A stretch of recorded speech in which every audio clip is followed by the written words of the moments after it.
I was just a baby girl in 1989, living in Daytona Beach with my mom and dad. We were what you might call a good Christian family. Dad was a deacon at church, mom sang in the choir, and they always went out of their way to help people. One day, that kindness almost cost my father his life. We were driving back from my grandparents' place in Ormond Beach, crossing the Granada Bridge. The drawbridge had just been lowered, and traffic was stopped. That's when Dad noticed a woman standing off to the side, hitchhiking. Without hesitation, he rolled down the window and offered her a ride.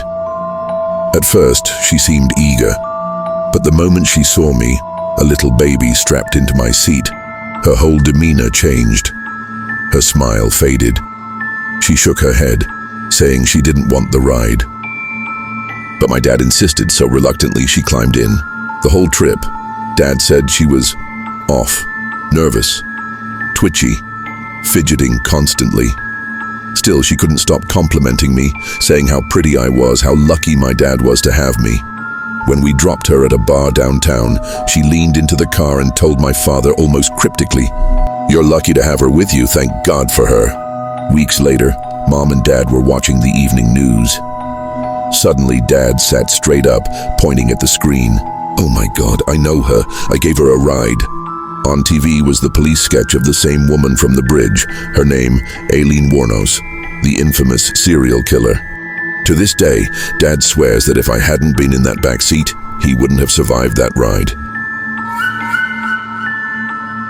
At the time, I was a 15-year-old kid living in a small 2-story apartment with my mom and our dog.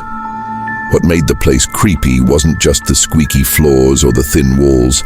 It was the cemetery right next to our complex. Most days, I'd come home from school around 3:15. Mom worked until 5, sometimes later, so I was used to being alone for a while. But one Friday night, everything changed. Mom called saying she'd be working late and wouldn't be home until 8.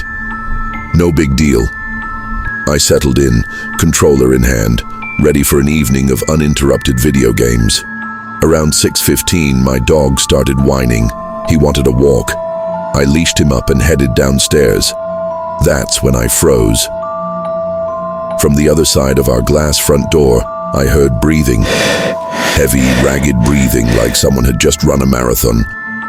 Slowly I turned, and my blood ran cold. Pressed against the glass was a man. He had to be at least 6'7", shirtless, with a wild lumberjack beard and thick glasses. His face was right there, fogging up the glass as he stared in at me. Terrified, I grabbed the biggest kitchen knife I could find and shouted for him to get the hell out. He didn't argue. He didn't speak. He just walked away. But that wasn't the end. By 7:30, it was dark, and I thought maybe it was safe to finally walk the dog. We headed down our usual path, which, unfortunately, led us past the cemetery. That's when I felt it, the unmistakable sensation of being watched. My dog froze, ears perked, and started barking like crazy toward the headstones. I followed his gaze, and there he was, the same man, standing in the cemetery. This time, he wasn't empty-handed.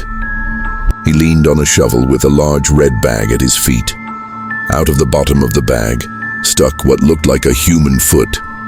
Then he did something I'll never forget. He looked up at me and smiled. That slow, terrifying smile. And then, as if nothing was wrong, he just went back to digging. I bolted. My dog bolted. When I got home, Mom was already back. We called the cops, but when they went to investigate, the man was gone. So was the bag. We moved out a few months later, and 6 months on, the police never gave us answers, whoever that man was. I hope he's rotting in a cell somewhere, or in the ground he loved to dig.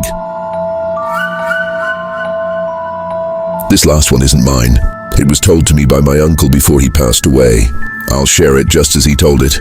It was the mid-1980s in Arkansas, and his girlfriend at the time had dragged him to a wedding out on a remote ranch, 3 hours from town, surrounded by endless forest. The wedding was beautiful, and the reception even better. Open bar, dancing under the lights, laughter echoing into the trees. My uncle, who never danced, even found himself on the floor, spinning and twirling until his feet gave out. That's when he saw it. Beyond the glow of the dance floor, just at the edge of the tree line, something moved. At first it looked funny, a dark figure dragging someone into the woods. The only detail he could make out was the flash of a bright, yellow bridesmaid's dress. He laughed, thinking some drunk bridesmaid had had too much and her boyfriend was holding her off. Maybe they were sneaking away to fool around. He was drunk too and didn't think much of it. But 2 days later, the news hit. One of the bridesmaids had vanished after the wedding. The police found her body in the woods. She had been dismembered, her limbs scattered across the forest floor. Some pieces were never even recovered. The killer was never caught. For years, my uncle carried the weight of that night. He couldn't shake the thought that if he'd spoken up, if he'd told someone what he saw in the moment, that girl might still be alive. She wasn't even 20 years old. She should have had her whole life ahead of her. Instead, she ended up in pieces. Every week, new true horror stories crawl their way onto this channel. If you're brave enough, click subscribe now and join our circle. But be warned, once you're in, there's no way out.